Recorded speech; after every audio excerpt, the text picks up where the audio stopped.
Hey friends, welcome to the reflection that I have for Sunday, June 20th, 2021.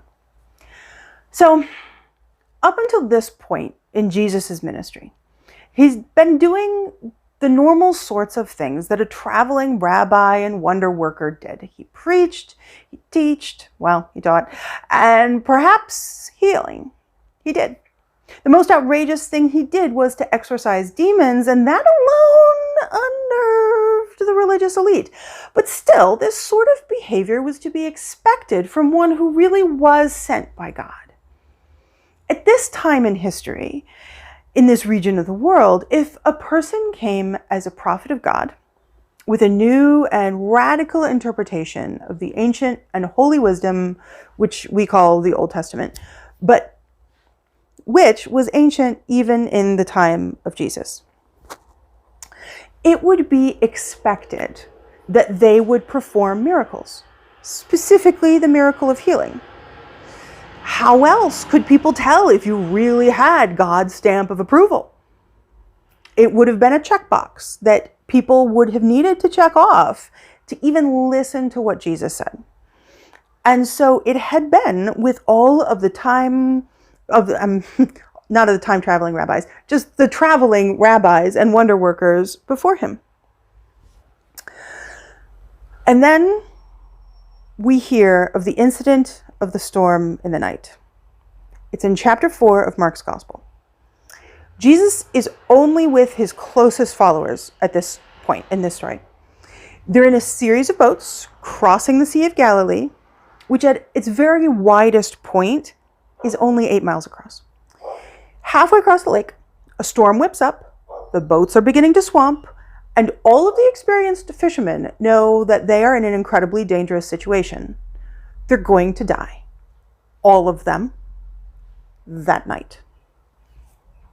The people in Jesus' boat wake him up. Because yes, Jesus is sleeping through this life-threatening storm in the front of the fishing boat that, to our modern eyes, might look like a glorified rowboat. They wake him up and ask him if he cares that everyone is about to die. Which, yes, you can read that line calmly, or you can read that line as a grown man screaming in panic. Your choice. And Jesus says 2 words in the original Greek. He says 2 words addressed to the stormy sea. Peace.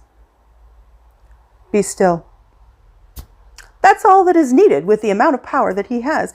And in that moment, his followers are perhaps more afraid of Jesus than they are of the storm that was about to kill them.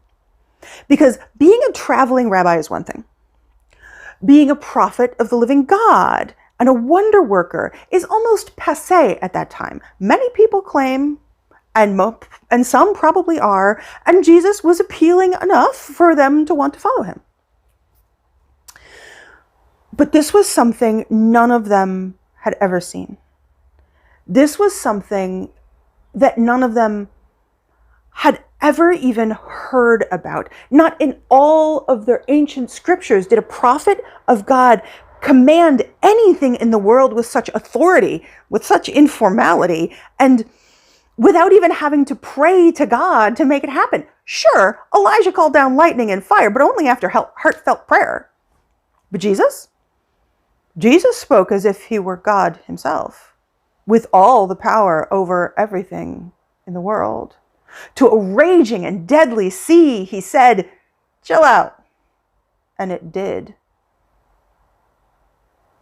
This was the first time in their walk with Jesus that his followers began to see that he was more than just a rabbi, a wonder worker, or even just a prophet of God, like the ancient prophets of old. Before this, they knew what to expect from Jesus, and he didn't disappoint. Now, they were in totally new territory. What would happen next? And who was Jesus, really? Amen.